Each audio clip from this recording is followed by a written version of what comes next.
A salt wind swept through Portland's Old Port, rattling the lamplight along Wharf Street. Naomi Walker, a former U.S. Army soldier, tightened her grip on Valor's leash. The German shepherd's ears flicked forward, his body tense, nose working the air. And then there he was. A small boy, no more than 9, curled into a corner, clutching a worn teddy bear against his chest, as if it were life itself. His breath was shaky, his eyes wide with both fear and hope. No one else had stopped. No one else believed he mattered. But Valor stepped forward, tail low, amber eyes fixed on the child. What happened next will stir your heart and remind you of the God who sends guardians not always in uniforms, but sometimes on 4 paws. Before we begin, tell me where you're watching from. Drop your country in the comments. If you believe no child should face the storm alone, hit subscribe and type Amen. Snow blew in off the Atlantic, a cold, salt-flecked breath rattling the old brick.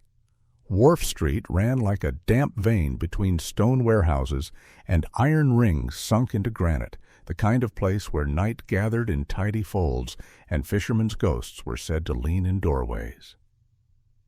Naomi Walker kept her hands in the pockets of a brown Carhartt jacket that had outlived 2 duty stations and 1 divorce. 35 and lean from miles of rucks and the quiet discipline of not giving up, she moved with that squared-shoulder economy particular to soldiers who had carried more than the visible load. Her jeans were faded where a holster once rubbed. Her boots were scarred, oiled dark, defiant against the slick cobbles. A pale crescent scar divided the outer tail of her left eyebrow, and a thinner nick along her jaw told a story about an angry crate and a careless forklift in Kandahar. She wore her dark hair braided and tucked beneath a knit cap. She breathed in a cadence she trusted more than luck. Inhale 4, hold 7, exhale 8. Numbers like rungs, breath like a ladder, back to calm. Valor trotted at her knee, the amused seriousness of a professional in the set of his ears. 5 years old, German shepherd, big through the chest and tight through the hips, he carried a black saddle of fur that slipped into warm tan along his legs and belly. A faint scar notched the hair near his right hock. His amber eyes caught and held light without apology. He healed with the kind of attention that made bystanders think magic. To Naomi, it was just the quiet math of trust. When she murmured free, he padded forward 3 measured steps, nose working the air, as if the harbor were a book he was already halfway through. Old Port kept its own hours. Becky's diner pulsed with a tired neon open, lobster traps exhaled sea smell, and a gull scolded unseen rivals. The snow was a thin, briny film that salted Naomi's cheekbones until they stung. She was thinking in small comforts, chili, a hot mug, when Valor stopped.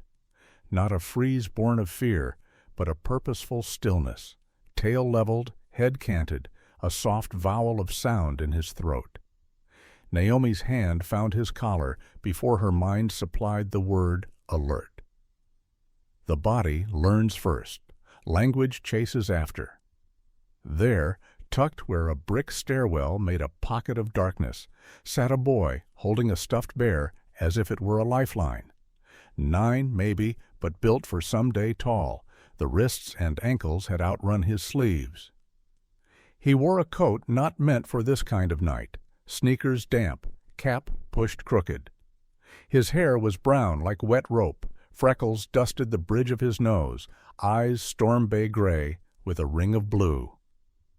His mouth was chapped. He had chewed one corner raw. The bear wore a crooked cloth sailor cap and a sash faded into a color that meant washed with everything. A small square of white cotton had been stitched into the bear's back, careful stitches by practical hands. The black ink on the patch had bled into threads, leaving only a few stubborn numerals. Naomi crouched, keeping her voice low. "Hey there. My partner and I could use directions to the nearest hot chocolate." He's useless with maps." Valor's tail thumped once politely. Naomi eased a silver thermal blanket from her ruck. "It crinkles like a chip bag, but it's warmer than it looks. Can I put it around you?" The boy's fingers tightened on the bear. Naomi lifted the blanket, letting it catch light. "I'm Naomi. He's Valor." Valor lay down, chest flat to cobble, ears softening. One paw inched forward until fur brushed the toe of the boy's shoe. The boy's eyes flicked toward that contact as if heat had tapped his sock. He nodded. Naomi wrapped the silver around him. "What's your name?" Naomi asked. "Noah," he said, the word cured in caution. "Noah Brooks." "Hi, Noah," Naomi said. "That's Captain?" She tipped her chin at the bear. He nodded. "Captain's in charge," he added, serious in a way that made him seem younger. "Good. We like a chain of command," Naomi said. "You out here long?" Noah shrugged. "It got windy. I was supposed to remember the number, but it's on Captain's back." And then it rained. Naomi asked permission to check the patch, then examined the blurred digits. Someone had stitched it with care. She returned the bear. "You from here, Noah?" He shook his head. "My dad fishes. He's out there." He tilted his chin toward the dark Atlantic. "I used to live, not here. My Aunt Lydia. She came 3 weeks ago, or maybe 4. His breath hitched. "I was supposed to wait at the bookstore, but it closed. And the bus didn't stop where I thought. And the numbers went away." Naomi let the words fall, careful not to smother them. "Your mom," she asked, his mouth folded. "She got sick. She died." Naomi's breath found the ladder again. "I'm sorry," she said. "That's a heavy pack." Noah nodded. "People say the lighthouse light is for boats," he murmured. "I think it's for finding." "I like that," Naomi said. Naomi scanned him quickly. Color, coherence, motor, shivering, speech. Cold, but not dire. "Here's my plan," she said. "There's a diner across the street. We'll get hot food and call the non-emergency line. We'll see if we can read the rest of Captain's number. Sound good?" Noah looked at Valor.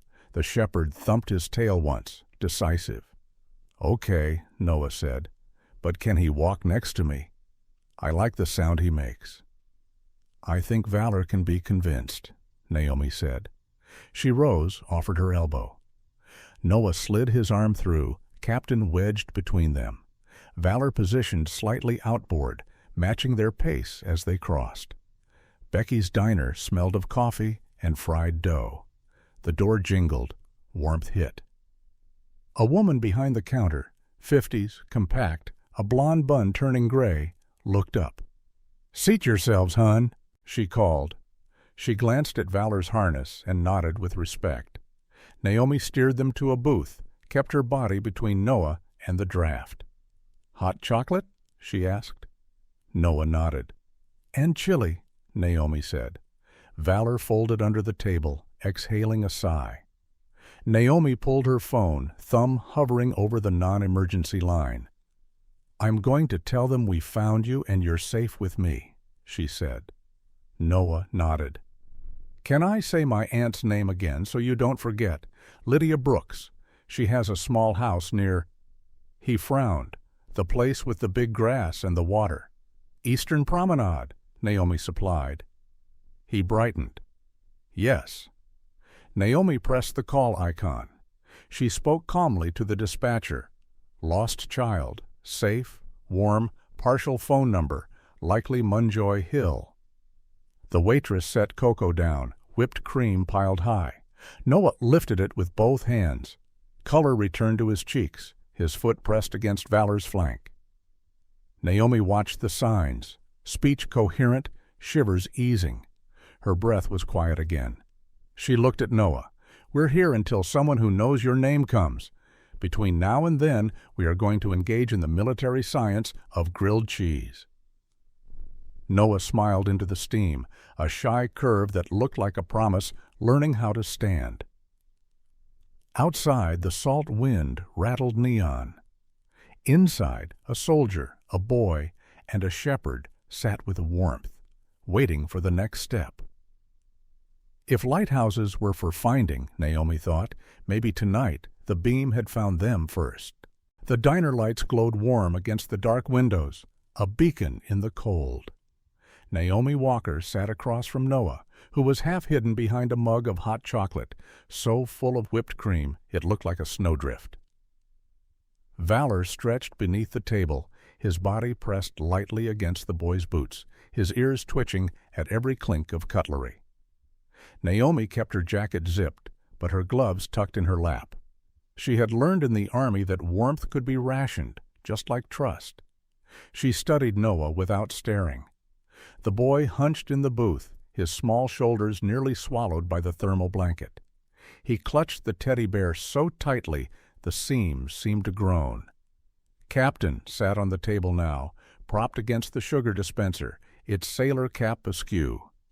Naomi reached out gently, asking, "Can I look closer at Captain, just for a second?" Noah hesitated, then nodded. She lifted the bear, careful not to break the gravity of a child's ritual. On the back, the patch of white cotton still bore smudged numbers. She angled it toward the diner's light. The ink had run, leaving 2 digits clear, 20T, while the rest dissolved into gray blur. She squinted, hoping to pull meaning out of the stain. Noah's voice broke the silence. "My mom stitched it. She said it was the most important number. If I ever got lost, people would know where to bring me." His words slowed, the way a child presses brakes on memory. "She died last year. Then Dad, he goes on the boat. Fishing." He picked at the whipped cream with his spoon, leaving trails like footprints. "He'll come back, but I don't know when." Naomi returned the bear carefully. "Your dad's name?" she asked. "Miguel," Noah said. "Miguel Brooks. He's tall, black hair, but he shaves it short. Hands rough from ropes. He smells like salt and oil, not bad, just strong." The boy's tone was reverent, as if describing a legend. Naomi nodded. She opened her phone and tapped the Portland Police Department's non-emergency line. The dispatcher answered with calm efficiency. Naomi introduced herself, reported the child found safe at Becky's diner, noted partial phone number on a toy, and requested Child Protective Services be notified. The dispatcher advised her to remain with the child until verification. "CPS will be in touch," the voice said. "Keep him safe. We'll confirm guardianship before release." Naomi ended the call. She looked at Noah. "You're safe here until we get things sorted." He nodded, relief flickering but not settling. The waitress returned, a woman with round shoulders, hair escaping its bun, kindness hidden behind diner fatigue. She set down a plate of grilled cheese sandwiches, the cheese leaking golden at the edges. She gave Noah a wink before shuffling away. Noah devoured half in 3 bites, then slowed, as if embarrassed by his hunger. Naomi leaned back, studying the blur of digits again. Her instincts itched, awed. Partial number, a child's fragile hope, a missing father at sea, an aunt somewhere in the city. It was too thin a net to trust. She could sit here all night waiting for paperwork, or she could do what she had always done, move. Her eyes drifted to Valor. The shepherd lifted his head, amber gaze meeting hers as if to say, "Your call, Captain." Naomi pulled a small notepad from her jacket and wrote the digits that remained legible, 20 followed by smudged shadows. She considered the possibilities, an address, a phone prefix, even a locker code. Portland was a maze of numbers, piers, slips, apartment blocks, but the way it was stitched with care suggested something personal. Noah watched her. "You think it means something still?" he asked softly. "I think it does," Naomi said. Your mom wanted it to guide you. We just have to figure out how." The diner clock ticked toward midnight. Snow feathered down outside, soft but steady. Naomi made a choice. "We'll stay here a bit longer, then I'll see if we can track more clues. I won't let you out of sight." Noah rested his cheek against Captain's fuzzy ear. His eyes drooped, exhaustion finally uncoiling. Valor shifted, curling closer under the table, his breath rhythmic like a tide. Naomi pulled the blanket higher around Noah's shoulders, her gaze sliding back to the storm-dark street. She had lived long enough to know bureaucracy was a slow tide, but children didn't float on paperwork. They sank. She would keep him above water until morning. Snowflakes drifted under the glow of the street lamps as Naomi Walker, Noah, and Valor stepped out of Becky's diner into the winter night. The neon sign buzzed faintly behind them, while the city around Old Port hushed in the hour when even fishermen's boots stopped clattering. Naomi kept a steady hand on Noah's shoulder, her other hand holding the leash as Valor guided them down Congress Street. Portland Public Library loomed ahead, a stone-front building with tall arched windows that glowed faintly yellow from within. Though near midnight, a side door remained open. The city often kept the library staffed late for students and shift workers. Naomi, trusting instinct more than chance, slowed when Noah's eyes lingered on the building. Inside, the lobby smelled of paper and lemon cleaner. A man behind the desk raised his head. He was in his late 40s, with thinning sandy hair combed carefully to the side, square glasses, and the kind of shoulders that had rounded from decades spent leaning over books. His nameplate read, "Paul Anders." His face bore kind creases, laugh lines that looked unused lately, and his cardigan hung loose, sleeves frayed at the cuffs. Paul spoke in a voice softened by years of shushing others. "You're in late. Can I help?" His eyes moved to Noah, who still clutched Captain the Bear, and to Valor, whose harness identified him as a working dog. Naomi offered her calm introduction, explaining briefly that she was keeping the boy safe until Child Protective Services confirmed guardianship.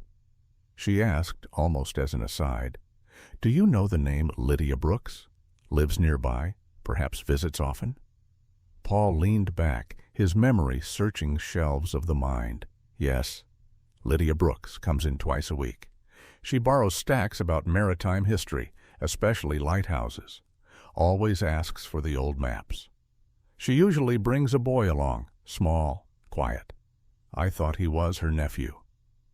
His gaze shifted kindly toward Noah. "That would be you, I suppose." Noah's lips parted, recognition brightening his face.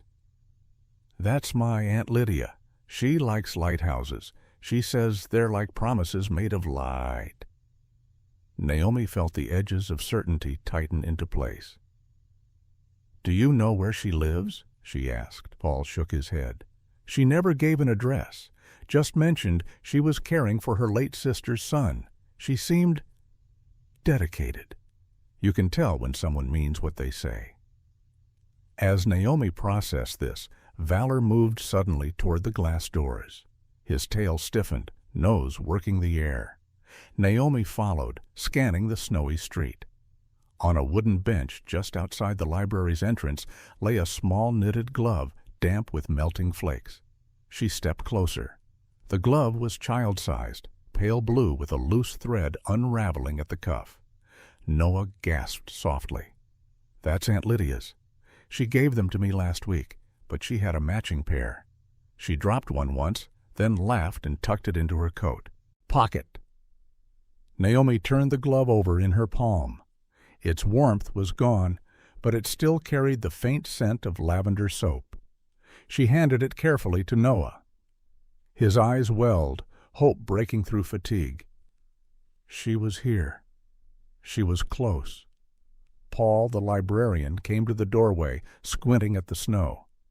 "She left less than an hour ago," he murmured. "I saw her by the reading tables. She was carrying a canvas bag of books about Casco Bay lighthouses. He glanced at Naomi. If she knows the boy is missing, she'll come straight here. She always returns when she loses something. Naomi nodded, weighing the moment. The library had given them more than a book could.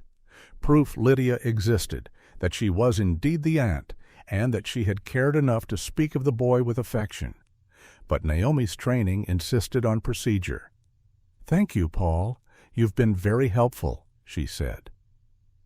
As they stepped back into the snowy night, Naomi pulled her phone once more. She dialed the dispatcher again, her voice clipped but steady. "We've confirmed a likely guardian, Lydia Brooks, seen at Portland Public Library tonight. We have physical evidence, a glove corroborated by the child. Please advise CPS to expedite verification." The dispatcher acknowledged. "Hold position and keep the child safe. CPS will contact you shortly.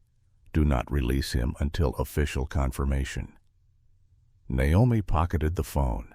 She looked at Noah, who cradled the glove in one hand and Captain in the other, as if both together could form a map home. "We're closer now," she told him, "but we'll wait until it's official." Valor pressed his body against Naomi's leg, ears high, his breath puffing in steady clouds. He seemed to agree. The night was not done, but the path was clearer. Naomi adjusted the blanket around Noah's shoulders, then turned toward the glow of the street lamps, ready to guard the boy until the light of morning.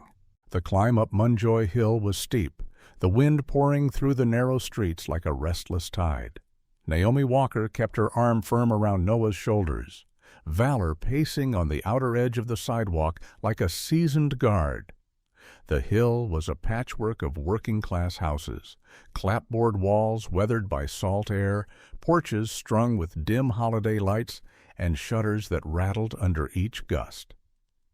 For Naomi, the place felt like memory layered over memory, hard work stitched into wood and stone.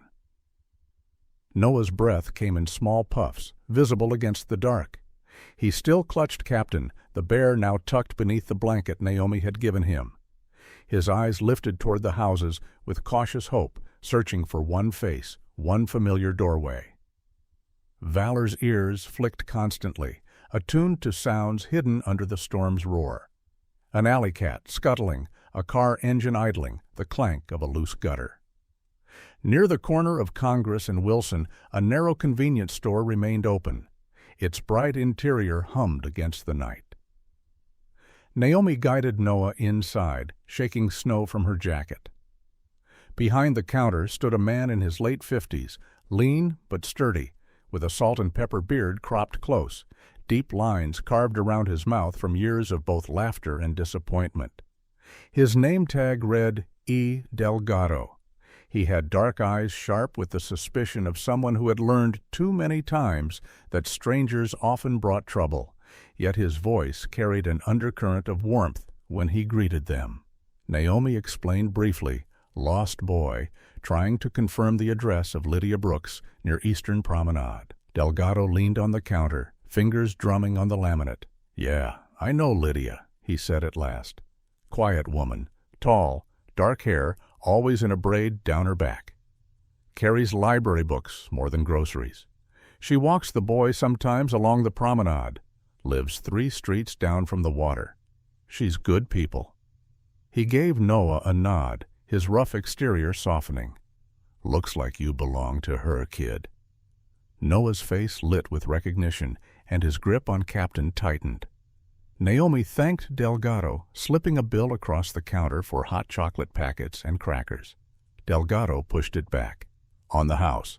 Get the boy home." For a moment, Naomi saw the man he might have been before hardship, generous without needing credit. Back outside, the wind sharpened, pushing them eastward. The smell of the Atlantic was stronger here, a mix of brine and rust, as though the ocean pressed itself against every window. Naomi guided them into a sheltered bus stop, pulling out her phone. She still had the partial number from Captain's patch. On a hunch, she began dialing sequences, each ending in 4437. The first rang into emptiness. The second bounced to voicemail. The third connected. The line crackled with static before a clear, professional voice answered. United States Coast Guard, Sector Northern New England, Petty Officer 2nd. Class Hannah Kim speaking. Naomi straightened, her soldier's instinct recognizing authority in the tone. This is Naomi Walker, former U.S. Army. I'm with a miner, Noah Brooks, whose father Miguel is out at sea. We've been trying to confirm his status. Does the Coast Guard have any reports? There was a pause, papers shifting on the other end. Then Hannah's voice returned, clipped but reassuring. Yes, ma'am. We just received a shortwave transmission about 30 minutes ago. Fishing vessel Maribel, captained by Miguel Brooks, reported safe harbor at South Portland before the worst of the storm hit. Radio equipment damaged, cell likely waterlogged, but the vessel is secure. We'll verify in the morning when comms are restored. Naomi exhaled, relief tempered by caution. She glanced at Noah, who stared at her with wide eyes, listening to every word. So my dad's okay? He asked, voice fragile.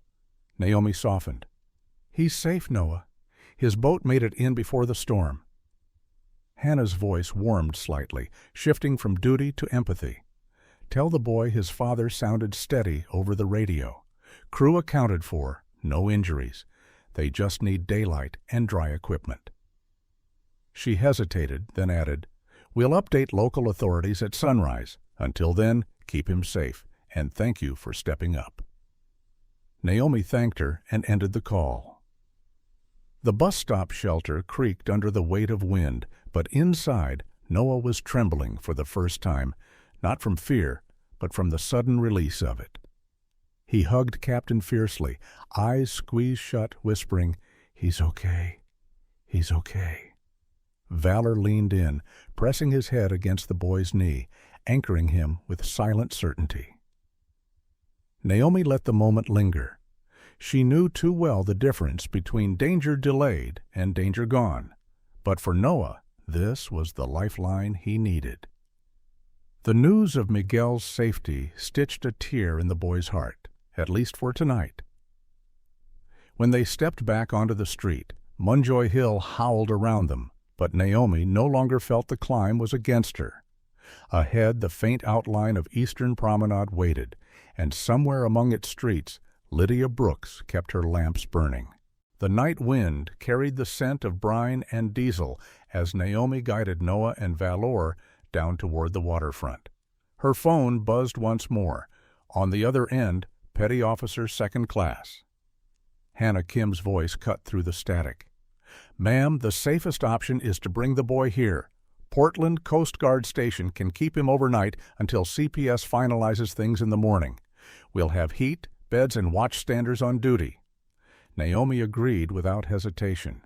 She had slept in enough exposed places to know when safety mattered more than pride. The station squatted on the pier like a ship permanently moored to land. Concrete walls painted white, windows glowing with steady yellow light against the storm. Inside, the air was warm and dry, humming with generators. A young seaman at the desk lifted his head when they entered. His nameplate read R. Dawson. Barely 20, cheeks still touched with youth, he straightened with nervous precision. Ma'am, welcome. Petty Officer Kim is waiting upstairs. Hannah Kim descended before Dawson could even pick up the phone. She was in her early 30s, her posture military clean, dark hair pulled into a bun under her uniform cap. Her features were sharp, but her eyes softened as soon as they landed on Noah. She wore the dark blue service uniform with the Coast Guard insignia crisp on her sleeve, and the authority of her presence filled the room. You must be Noah, she said gently, crouching to his height. Your father is safe at harbor. You'll see him soon. Noah nodded, lips trembling between relief and exhaustion. Valor pressed close and Hannah reached out, giving the dog a respectful scratch behind one ear. Good partner you've got, she remarked to Naomi. The next hour passed in a rhythm of care. A corpsman named Daniel Ruiz, a broad-shouldered man in his 40s with kind eyes and dark skin weathered from years at sea, guided Noah into the infirmary room. He checked the boy's vitals, listened to his lungs, and nodded with satisfaction. "Mild chill, nothing dangerous," he said. "Warm fluids, rest. He'll be fine." He poured hot cocoa into a chipped Coast Guard mug, the kind that had seen countless storms. Noah held it in both hands, sipping slowly, the steam painting his cheeks pink again. Naomi remained nearby, leaning against the wall, her own fatigue hidden under the steady calm of habit. She watched Noah's shoulders slowly release their tension, the tight coil of fear easing in small increments. Valor lay at his feet, tail brushing the boy's socks in steady reassurance. Near midnight, the heavy door of the station swung open again, letting in a rush of icy air and hurried footsteps. A woman entered, tall and slender, with dark hair braided down her back beneath a wool hat. Her face bore the same storm-gray eyes as Noah, though lined with weeks of worry. She wore a green winter coat, boots scuffed from long walks, and clutched a canvas bag heavy with books. When she saw the boy, her composure shattered. "Noah!" she cried. Noah nearly toppled the cocoa as he leapt from the chair. He collided with her in an embrace fierce enough to erase hours of fear. "Aunt Lydia," he whispered into her coat. She held him, rocking slightly, tears streaking her cheeks. For a long moment, the storm outside was only a soundless backdrop. Naomi let the reunion breathe before stepping forward. Hannah explained the situation, how Naomi had found Noah, how CPS would confirm guardianship paperwork in the morning. Lydia Brooks listened, nodding, her hand never leaving her nephew's shoulder. She was in her mid-30s, her face pale, but framed with strength, the type of woman who had learned to endure quietly. Her voice trembled, but carried sincerity. "Thank you for finding him. I only stepped out to return books at the library. I thought he was safe at home. I should have checked twice." Naomi shook her head. "Children slip through even the best nets. What matters is he's safe now." The group settled into the mess hall, where the smell of coffee lingered and the hum of a heater filled the silence. Lydia kept Noah close, whispering stories of their last walk along Eastern Promenade, of how she promised him pancakes once the storm cleared. Naomi sat opposite them, Valor's head resting on her boot. When Noah finally looked up, eyes calmer now, Naomi leaned forward. "You know, when I was in the Army, we had rules. Not just for the battlefield, for life. Want to hear them?" Noah nodded eagerly, clutching Captain. "Rule 1, Naomi said, holding up a finger. "Say what you're afraid of. Fear is lighter when spoken." Noah nodded solemnly. "Rule 2, she continued, "ask for help when you need it. Even the strongest soldier has to call for backup." Noah's lips curved, the corners softening. "Rule 3, she added, glancing at Valor. "Always give Valor 2 treats instead of 1. He's convinced it's the law." Valor gave a timely chuff, as if in agreement, and Noah burst into laughter. It was small, high, and unguarded, but it carried a warmth that lit the room more than the heater ever could.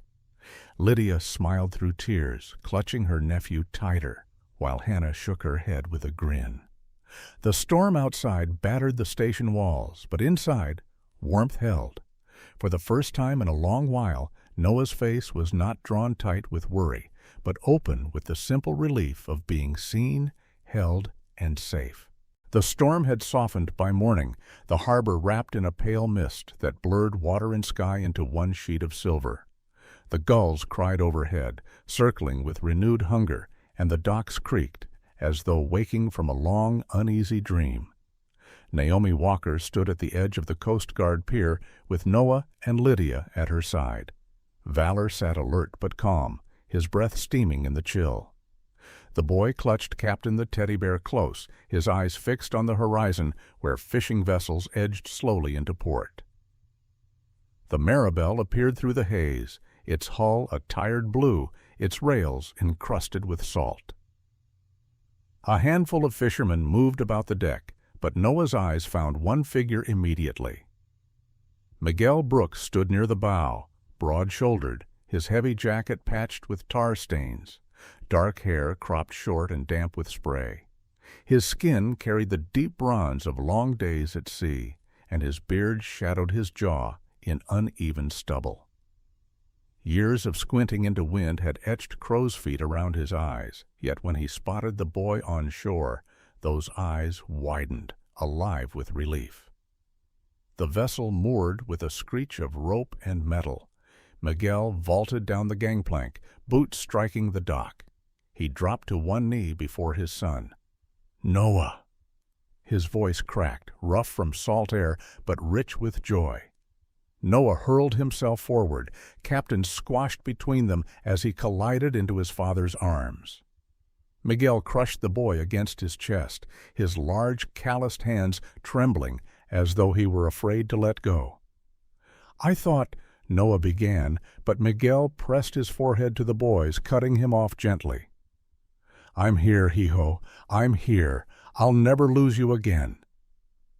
The dock hands nearby lowered their gazes, granting privacy to the reunion, while Lydia wiped her eyes with the back of her glove. Even Naomi felt the knot in her chest loosen. Petty Officer Hannah Kim approached, clipboard in hand, her uniform pressed despite the long night. Beside her walked a woman in a gray wool coat, a leather satchel slung over her shoulder. She was in her early 40s, tall and spare, her auburn hair pinned neatly, her pale face framed by thin spectacles. She introduced herself crisply. "Ellen Price, Child Protective Services." Her tone was professional, but her eyes softened when they fell on Noah in his father's embrace. Naomi exchanged a look with Hannah, then stepped aside to let the officials work. Ellen Price opened her satchel, producing forms, her gloved fingers deft despite the cold. "We need to verify guardianship today. Mr. Brooks, you remain the legal parent. However, given your extended absences at sea, we will establish that Lydia Brooks is the primary caretaker while you remain on shore." Miguel looked up, still holding Noah's hand.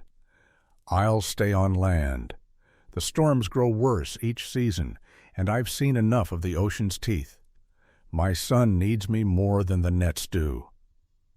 His voice carried a weight that drew nods from the surrounding fishermen. Years of risk had carved him into a man who knew loss could come swift and merciless. Now he was choosing differently. Lydia stepped forward, placing a hand on her brother-in-law's arm. "We'll manage together. Noah belongs with family. He belongs with love." Her voice wavered, but held firm. Ellen Price noted their statements, her expression easing from rigid professionalism to cautious approval. Nearby, Noah clutched Captain with one arm and his father's sleeve with the other, glancing between the adults with wide, questioning eyes. Naomi crouched beside him, her voice low. "They're just making sure you stay safe, Noah. You've already found your safe harbor." The paperwork concluded under Hannah's supervision, signatures scrawled on clipboards, the Coast Guard seal stamped in ink. Ellen Price handed copies to Lydia and Miguel. "CPS recognizes Lydia Brooks as the designated guardian. Miguel Brooks remains legal parent and agrees to remain shoreside until stability is confirmed." Her voice softened slightly. "He'll be near, Noah. That's what matters." Relief rippled across the group, and with it came a rare lightness. Fishermen unloaded crates of lobsters nearby, the smell of brine and seaweed rising from the bins. A young deckhand tore a lobster roll in half and offered it toward the dog out of absent generosity. Valor, quick as tide, snapped up his share before anyone could intervene. Naomi groaned, half laughing, "Valor!" But the dock erupted in laughter, the tension of the morning scattering like gulls. Even Ellen Price cracked a smile, and Hannah muttered, "That's one way to mark the occasion." Noah bent over, giggling as Valor licked crumbs from his fingers. "He deserves 2 rolls," the boy announced, echoing Naomi's third rule. Miguel chuckled, ruffling his son's hair. "2 rolls it is. For saving you, he deserves the whole crate." The dock bustled with life again, but within the small circle of family, time slowed. Miguel lifted Noah into his arms, the boy's laughter mingling with gull cries overhead. Lydia touched Naomi's sleeve quietly. "Thank you. Without you, he might still be lost." Naomi shook her head. "He wasn't lost. He was waiting to be found." As the sun broke through the thinning clouds, casting gold across the harbor, Naomi stood with Valor at her side. She watched the family knit itself back together, imperfect, weathered, but whole. For once, she allowed herself to feel not like the soldier cleaning up after chaos, but simply a witness to healing. A week passed, and the storm that once seemed endless was now just a memory, folded into the rhythm of Portland's harbor. The air carried a gentler chill, the kind that hinted spring would eventually push through winter's grip. Inside Lydia Brooks's modest house near Eastern Promenade, warmth spilled from the kitchen, mingling with the scent of cinnamon and sea salt, carried faintly through the cracked window. Noah knelt at the small wooden table, crayons spread like scattered treasure across its surface. His hair was still unruly, his cheeks fuller from meals that no longer carried the urgency of fear. He pressed a green crayon firmly against paper, outlining the shape of a lighthouse. Beside it, he drew figures: his Aunt Lydia, with her long braid; his father, Miguel, tall with wide shoulders; Valor, with ears perked high; and Naomi, with her dark jacket and steady eyes. Captain the teddy bear sat in the corner of the picture, with a smile too wide for its stitched mouth.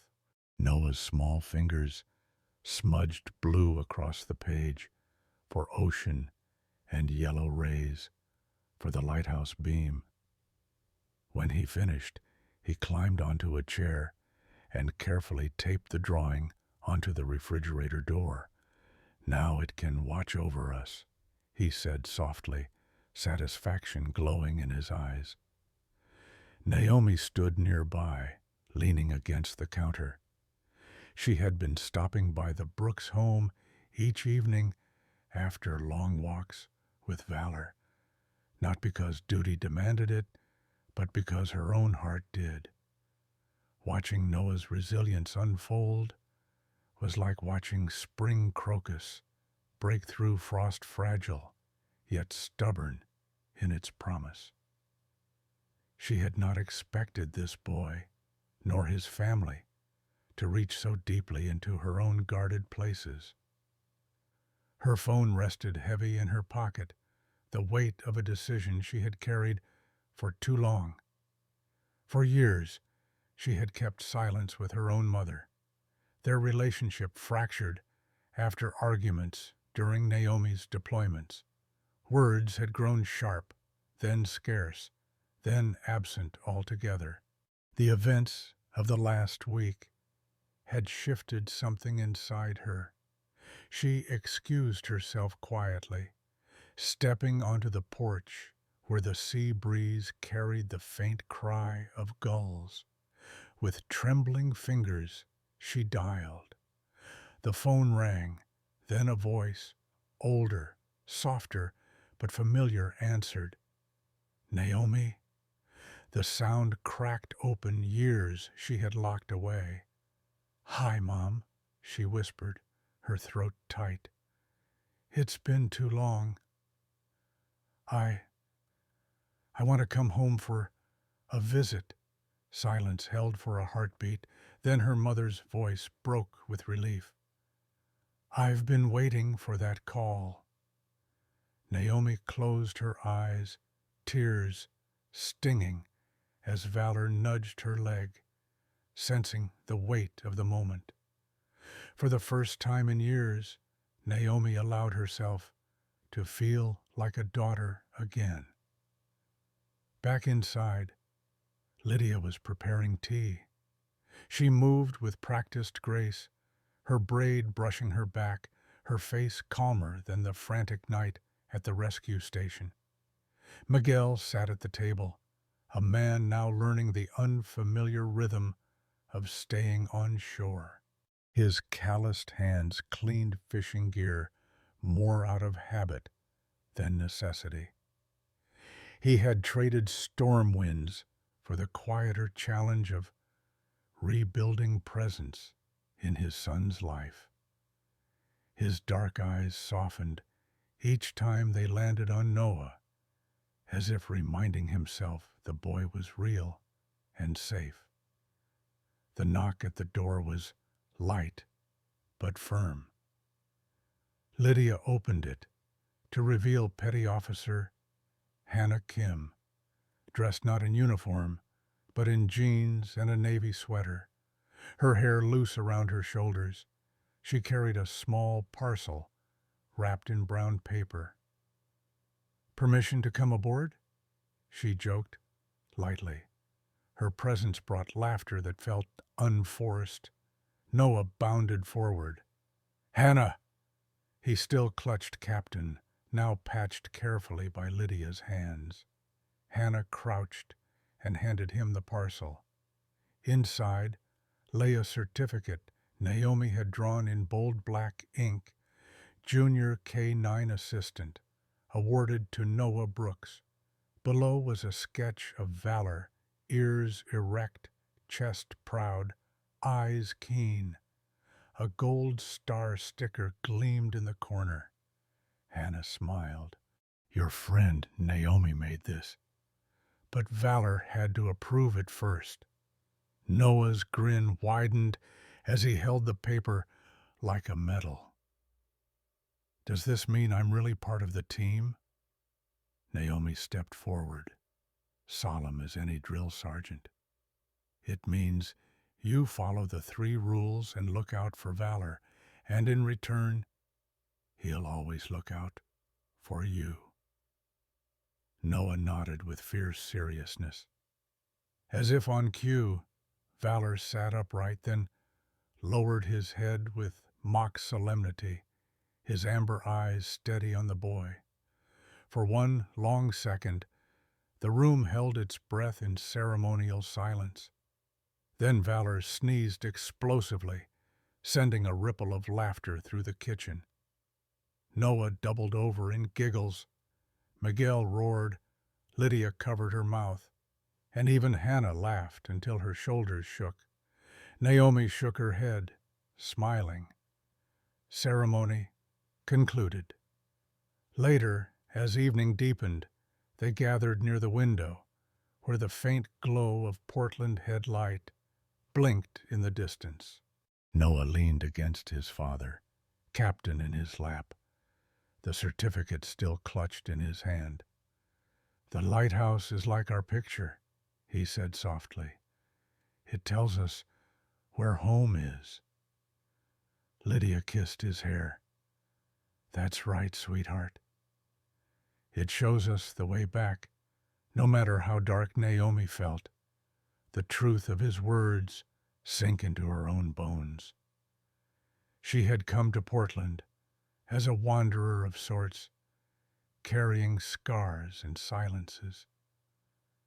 But this family, this boy, and the loyal dog at her side had reminded her that safe harbors weren't only found on maps. They were built in trust, in love, in the willingness to start again. When she finally left that evening, Valor padding beside her, Naomi glanced back once more. The drawing on the refrigerator caught her eye through the kitchen window. A lighthouse, a family, a soldier, and a shepherd dog, all beneath one beam of light. For Noah, it was a promise. For Naomi, it was a reminder that home could still be found, and sometimes returned to. Sometimes in the middle of storms, whether they are on the sea, in our families, or in our hearts, God sends us lighthouses. Not always towers of stone and glass, but people, moments, and even loyal animals that shine when we feel lost. Noah found his safe harbor not only in the arms of his father and aunt, but also through the kindness of a stranger and the steadfast courage of a dog. Naomi discovered that healing doesn't only happen on battlefields, but also in kitchens filled with laughter and in phone calls that bridge years of silence. This is the quiet miracle of God's hand in everyday life, turning lost into found, strangers into family, and storms into stories of grace. Just as the lighthouse never fails to shine, His love never ceases to guide us home. May the Lord bless you and your family with safe harbors, steady light, and hearts open to second chances.